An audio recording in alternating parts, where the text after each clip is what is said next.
ବନ୍ୟାଞ୍ଚଳ ପରିଦର୍ଶନ କଲେ ପିପିଲିର ପୂର୍ବତନ ବିଧାୟକ ରୁଦ୍ରପ୍ରତାପ ମହାରଥୀ। ପିପିଲି ମାଧିପୁର ଓ କଣ୍ଟିକାଜ ନିକଟକୁ ଯାଇ ସ୍ଥାନୀୟ ଲୋକଙ୍କ ସହ ଆଲୋଚନା କରି ବନ୍ୟା ଯୋଗୁଁ ହୋଇଥିବା କ୍ଷୟକ୍ଷତିର ସମୀକ୍ଷା କରିଥିଲେ। ପରିଦର୍ଶନ ସମୟରେ ଗ୍ରାମବାସୀମାନେ ଜଳବନ୍ଦୀ ସମସ୍ୟା, ଚାଷ ଜମିର କ୍ଷତି, ରିଲିଫ ସହାୟତାକୁ ନେଇ ଅଭିଯୋଗ ରଖିଥିଲେ। ରୁଦ୍ର ମହାରଥୀଙ୍କ ସହିତ ଅଧିକ ଆଲୋଚନା କରିଛନ୍ତି ଆମ ପିପିଲି ପ୍ରତିନିଧି ସଞ୍ଜୟ କୁମାର ପ୍ରଧାନ। सारा राज्य में देखा बन्यार परिस्थिति पिपिली देखा मिली। विशेषकर पिपिली दे बही दया एवं भार्गवी नदी दुईटी नदी बर्तमान पाखापाखि पानी विपद संकेत उपर रही। विशेषकर जो रही पानी नदी में पानी बढ़िया पर जो रही नदी कूलिया लोक रही भितर गोटे प्रकार भयर वातावरण सृष्टि होती। जे रही बीजेडी पूर्वतन विधायक रुद्रप्रताप महारथी से बन्या पिपिली बन्यांचल आसी परिस्थिति विभिन्न स्थान परिदर्शन कर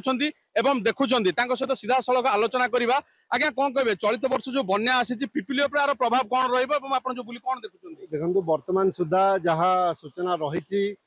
सकाळू आमर भारतीपुर काज और कंटी काजरे पानी पशिबा आरंभ होई काज देकी विभिन्न पंचायत को पानी जाउची। एवं वर्तमान पिपिली वीडियो एवं डेलांग वीडियो सहित वर्तमान फोन जरिया आलोचना करथिले मोर निवेदन थिला जोटा अति आवश्यक सामग्री जमिति कि आपनकर सुखिला खाद्य हो इमरजेंसी मेडिसिन एवं जो तलिया अंचल जो लोक मैंने अच्छा टेम्पोरारी थैथान करने रखापी आरेंजमेंट कौन रही से विषय में आलोचना होती। से सरकार तरफ से व्यवस्था करिसेंती। गुरुत्वपूर्ण कथा है आगामी 48 घंटा आम निर्वाचन मंडली डेलांग पिपिली गोटे गुरुत्वपूर्ण समय रही कहीं जो गेट टी खोली जो 11टी नुआ गेट खोली तार पानी मुंडली देकी मुंडली पाखापाखि आगामी 36 घंटा रु 38 घंटा भितर पहुंचब परवर्ती समय पाखापाखि 48 घंटा रु 52 घंटा भितर आमर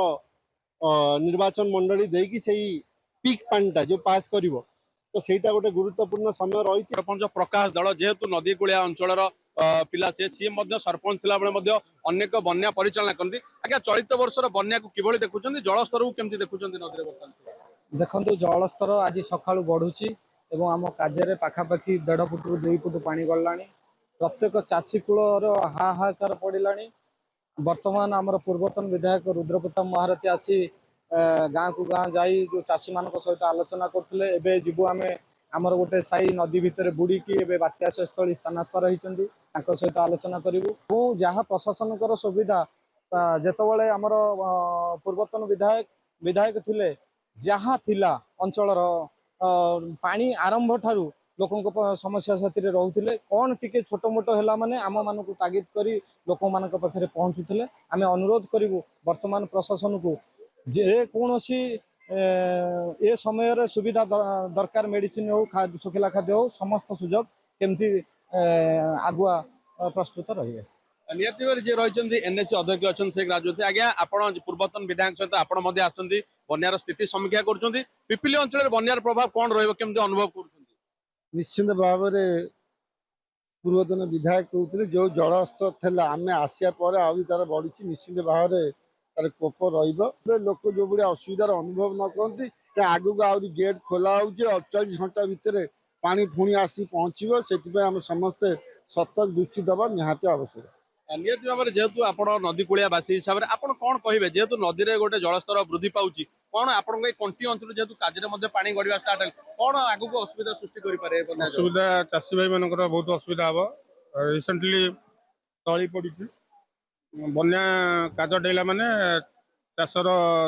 धान तली तक सब नष्ट हो किसी रुआ आरंभ हो सेरा भी नष्ट हो स्थिति आसी देखुं पिपिली बन्यांचल परिस्थिति किभली रही जब कंटी काजरे पानी बढ़िया स्टार्ट यार प्रभाव कौन रिपिली कंटी काजरे पानी बर्तमान बढ़ुची निहती शुणुले किभली भाव में जो रही बन्यार परिस्थिति बर्तमान पिपिली अंचल बर्तमान तार प्रभाव देखा मिली। विशेषकर जो रही ये देखुले दया नदीर चित्र दया नदीर भारतीपुर एवं कंटी जो काज रही है काजरे पानी गड़िया स्टार्ट होती जेहेतु हीराकुद उपरमुंडे जलस्तर वृद्धि होती अधिक गेट खोली बन्या आगू अनेक विपद आशंका करिवो एवं प्राथमिक कथा होची जो रही पिपिल ब्लॉक प्रशासन जो तलिया अंचल लोक रही किभली भाव उद्धार करा जिवो एवं बन्या समय विशेषकर पानीय जल सुखिला खाद्य ए सबू किभली भाव जोगाई दिया जी रही बीजेडी पूर्वतन विधायक रुद्रप्रसाद से नहीं कहते जेहेतु हीराकुद उपरमुंडे जलस्तर वृद्धि होती अधिक गेट खोली बन्या आगू अनेक विपद आशंका करिवो एवं प्राथमिक कथा होची जो रही पिपिल ब्लॉक प्रशासन जो तलिया अंचल लोक रही किभली भाव उद्धार करा जिवो एवं बन्या समय विशेषकर पानीय जल सुखिला खाद्य ए सबू किभली भाव जोगाई दिया जी रही बीजेडी पूर्वतन विधायक रुद्रप्रसाद से नहीं कहते एवं विशेषकर जदि देखिए जितेबाला जो कंटी काजरे गले पिपिली एवं डेलांग अंचल अनेक गाँ एवं चाष जमी क्षय होते से सबू किभली भाव में सुरक्षित रही प्रशासन सहित आलोचना कर पुरी जिला पिपिली संजय प्रधान नंदीघोष टीवी।